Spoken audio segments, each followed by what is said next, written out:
Welcome back. In this week's Tax Time, we're breaking down some pretty important changes to the way that taxes are handled in regards to the pandemic. We already discussed how unemployment insurance was impacted by those tax changes, but what about retirement?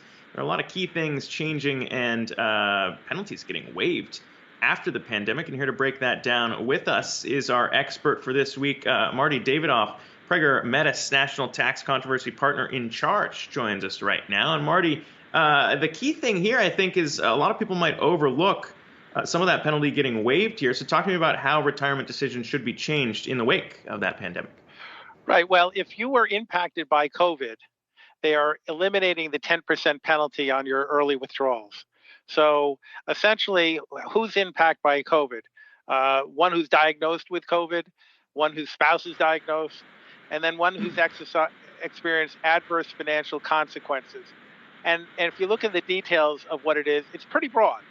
So that 10% penalty is being waived only, though, up to $100,000 of money that you took out. What are some other factors you think those in retirement should consider? We've been talking so much about the changes that have come as a result of what's played out over the last year, particularly under the CARES Act. As you talk to your clients, what are some significant changes that you think could catch them a bit by surprise as they file their taxes? You mean other than the retirement things? I mean, some of the changes are, first of all, you've already mentioned the $10,200 that's being excluded on unemployment. That was just done this month through legislation. And as a result of that, people think they have to amend their returns. So the first thing is you don't have to amend your returns. The IRS is probably going to come up with a fix if you didn't exclude that. Some of the surprises are going to be that people are thinking, oh, I can deduct a home office, now that I'm working at home. But the law changed in 2017. You can't deduct a home office anymore. So you're not going to be able to do that. They eliminated all miscellaneous itemized deductions.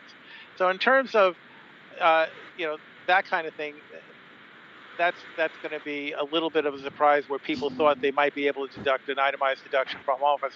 But the big surprise is what states you may end up having to file.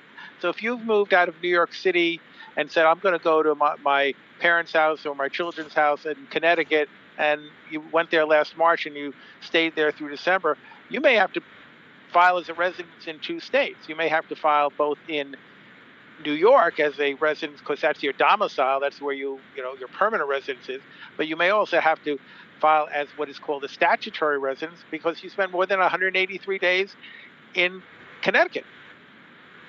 Yeah, you're preaching to the choir here, Marty, as I moved, but also want to hit back on the retirement question there, because there was also that extension of the redeposit or a redistribution into a retirement account to avoid taxation. Yep. We talk about that window. How important is that for people who may have had to tap things in the pandemic?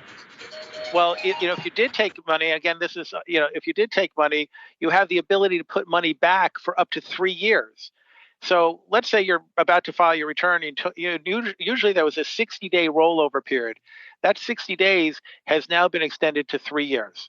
So you could, with your tax return that you file now, you could say, oh, I'm going to put the money back in now and then not have to pick up that income at all.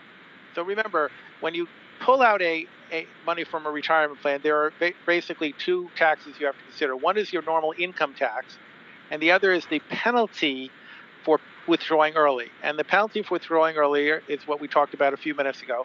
You still normally have to pay your income tax, but they're allowing you to put the money back in within 3 years. So let's say you file your 2020 return and you didn't put the money back in, but maybe in 2022 you put the money back in. You'll be able to amend your 2020 income tax return because you rolled it over, and you'll be able to get your money back. So there's this 3-year rollover, and the decision you need to make now upon your filing of your return is, do I want to roll that money over now, or some of it now, so I don't have to pick it up all up and file an amended return later? Does that clarify that? I think it does. Marty Davidoff, Prager Metis, National Tax Controversy Partner in Charge. It's good to talk to you today. Appreciate your time. Great talking to you. Have a great day.